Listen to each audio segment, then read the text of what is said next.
പാചകശാലയിലെ വേലക്കാരോട് വിറക് കത്തിക്കാൻ ഉത്തരവിടുന്നു. ഇത് കേൾക്കുന്ന ഹീറോ നെട്ടി നീ എന്താണ് ചെയ്യാൻ പോകുന്നതെന്ന് ചോദിക്കുന്നുണ്ട്. ഇത് കേട്ട ഡയാന നീ ഈ കുടുംബവുമായി ബന്ധം അവസാനിപ്പിക്കണമെങ്കിൽ കൊടുത്തതെല്ലാം തിരിച്ചു നൽകണമെന്ന് അറിയില്ലേ എന്ന് ചോദിക്കുന്നുണ്ട്.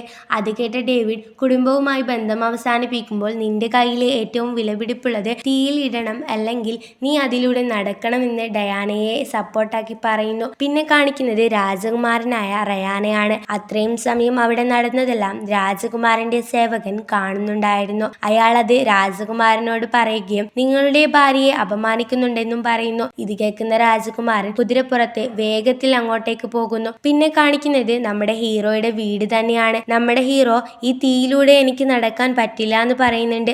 ഇത് കേട്ട ഡയാന എന്നാൽ ഈ പെൻഡന്റ് ഇതിലേക്ക് ഇടാമെന്ന് പറയുന്നു. ഇത് കേൾക്കുന്ന ഹീറോ ഈ ലോകത്തെ എൻ്റെ ഭർത്താവ് മാത്രമാണ് എന്നെ സ്നേഹിക്കുന്നത്, ആ വിശ്വാസം തകർക്കാൻ എനിക്ക് കഴിയില്ലെന്ന് ആലോചിച്ച് ആ തീയിലൂടെ നടക്കാൻ സമ്മതിക്കുന്നു. ഇത് കേൾക്കുന്ന ഹീറോയുടെ അമ്മയും അനിയത്തിയും ഒരുപോലെ സന്തോഷിക്കുന്നു. നമ്മുടെ ഹീറോ തീയിലൂടെ വേദനിച്ച് നടക്കുമ്പോൾ ഡയാന അവിടെ നിന്ന് ചിരിക്കുകയാണ് ചെയ്യുന്നത്. അപ്പോ അച്ഛൻ വൃത്തികെട്ട പിച്ചക്കാരന് വേണ്ടി ഇതൊക്കെ ചെയ്യാൻ നിനക്ക് ഭ്രാന്ത് പിടിച്ചോ എന്നൊക്കെ പറയുന്നുണ്ട്. ഇതിന്റെ ഇടയിലെല്ലാം നമ്മുടെ റയാൻ വേഗത്തിൽ കുതിരപ്പുറത്ത് വരുന്നതും കാണിക്കുന്നുണ്ട്. എന്നാൽ നമ്മുടെ ഹീറോ എന്ത് വന്നാലും ആ പെൻഡന്റ് ഞാൻ തിരിച്ചെടുക്കുമെന്ന് പറഞ്ഞ് തീയിലൂടെ നടക്കാണ് ചെയ്യുന്നത്. അങ്ങനെ ഹീറോ ആ തീയിലൂടെയുള്ള നടത്തം പൂർത്തിയാക്കി അവിടെ വീണു കിടന്നു.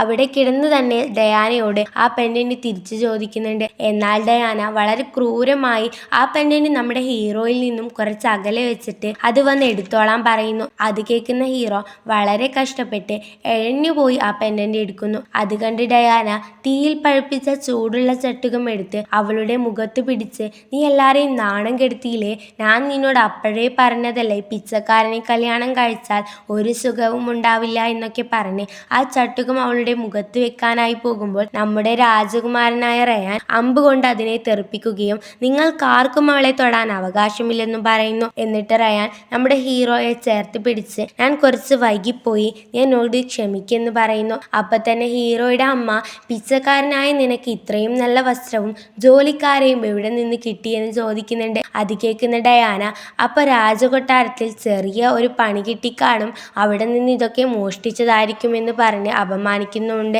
ഇത് കേൾക്കുന്ന റയാൻ നല്ല ദേഷ്യം വരുന്നുണ്ട്. അവന്റെ മുഖഭാവത്തിൽ നിന്നും നമുക്കതെല്ലാം മനസ്സിലാവുന്നുണ്ട്. എന്നിട്ടും ഹീറോയുടെ അമ്മയും അച്ഛനും അനിയത്തിയും എല്ലാവരും റയാനെ മാറി മാറി കളിയാക്കുന്നുണ്ട്. ഇത് കേട്ട റയാൻ നിങ്ങളുടെ സംസാരം മാത്രമല്ല ജീവനും നഷ്ടപ്പെടാൻ പോവാണെന്ന് പറയുന്നു. അപ്പൊ തന്നെ പടയാളികൾ അവർക്ക് ചുറ്റുമായി നിൽക്കുന്നു. അപ്പൊ റയാൻ ഹീറോയോട് നമുക്കിവിടെ നിൽക്കേണ്ട, പോവാമെന്ന് പറഞ്ഞ് എഴുന്നേൽപ്പിക്കാൻ നോക്കുന്നു. എന്നാൽ നമ്മുടെ ഹീറോയുടെ കാൽ തീയിലൂടെ നടന്ന് പൊള്ളിയിട്ടാണുള്ളത്. അത് മനസ്സിലാക്കിയ രാജകുമാരൻ അത്രയും ദേഷ്യത്തിൽ സ്വരം കടുപ്പിച്ച് ഇത് ചെയ്തത് ആരാണെന്ന് ചോദിക്കുന്നുണ്ട്.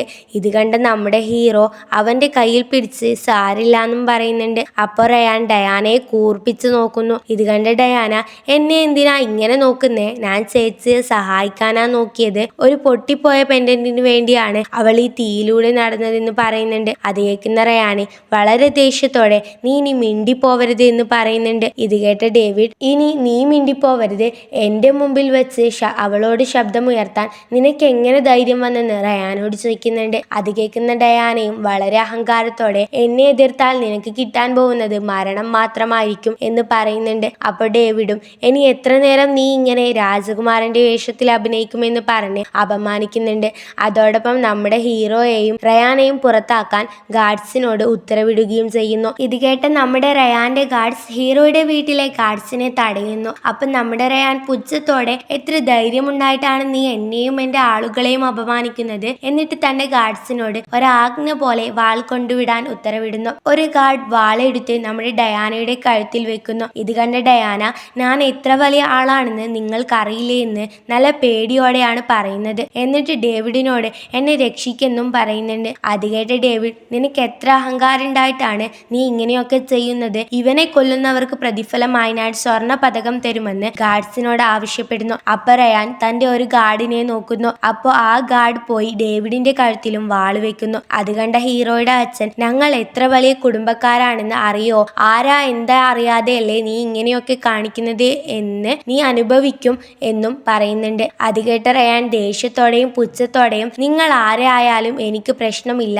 എൻ്റെ ആളുകളെ തൊട്ടാൽ ഒരാളെ പോലും ഞാൻ ജീവനോടെ വെച്ച് വിശ്വസിക്കില്ല എന്ന് പറയുന്നുണ്ട്. ഇത് കേട്ട് ഡേവിഡ്, ഡാ പിച്ചക്കാരൻ തെണ്ടി, നീ ചെയ്യുന്നത് ശരിയല്ല എന്ന് ദേഷ്യം വരുന്നതിന് മുമ്പ് ഓടി രക്ഷപ്പെട്ടോ എന്ന് ദേഷ്യത്തോടെയാണ് പറയുന്നതെങ്കിലും കഴുത്തിൽ വെച്ച വാളിൽ അതിൻ്റെതായ ഒരു പേടി ഡേവിഡിന് നല്ല പോലെ ഉണ്ടെന്ന് അവന്റെ മുഖം കണ്ടാൽ നമുക്ക് മനസ്സിലാവും. ഇത് കേട്ട റയാൻ, എന്നെ അപമാനിച്ചെന്ന് മാത്രമല്ല അതിന്റെ അപ്പുറത്തേക്കുള്ള തെറ്റുകളും ഇവർ ചെയ്തോണ്ടിരിക്കുകയാണ്. എന്നിട്ട് ഒരു ഗാർഡിനോട് ഒരൊറ്റെണ്ണം പോലും ജീവനോടെ ഇരിക്കാൻ പാടില്ലെന്ന് ഉത്തരവിടുന്നു. ഇത് കേട്ട എല്ലാവരും ഒരുപോലെ പേടിക്കുന്നുണ്ട്. നീ എന്താ ചെയ്യാൻ പോകുന്നതെന്ന് ചോദിക്കുന്നുമുണ്ട്. അപ്പൊ ഡേവിഡ്, എന്റെ ജ്യേഷ്ഠന്റെ ശക്തി നിനക്കറിയില്ല, എന്നെ ഇത്രയൊക്കെ കഷ്ടപ്പെടുത്തിയതിന് നീ അനുഭവിക്കുമെന്ന് പറയുന്നുണ്ട്. ഇത് കേട്ട റയാൻ, മതി നിർത്തി എന്ന് കൈകൊണ്ട് കാണിക്കുന്നു. എന്നിട്ട് റയാൻ, നിന്റെ അഹങ്കാരം ഇനിയും തീർന്നില്ലേ? നിന്റെ അഹങ്കാരം തീർക്കാനാണ് ഞാൻ വന്നേ, നീ എന്ത് വേണേലും ചെയ്തോ എന്ന് പറയുന്നു. അതോടൊപ്പം തന്റെ ഗാർഡ്സിനോട് അവനുള്ള ശിക്ഷ ആരംഭിക്കാൻ ഉത്തരവിടുന്നു. അത് കേട്ട ഗാർഡ്സ് അവിടെയുള്ള തീയിലേക്ക് ഡയാനയെയും ഡേവിഡിനെയും തള്ളിയിടാൻ ശ്രമിക്കുന്നു. അവർ വേണ്ടാന്ന് പറയുന്നുണ്ടെങ്കിലും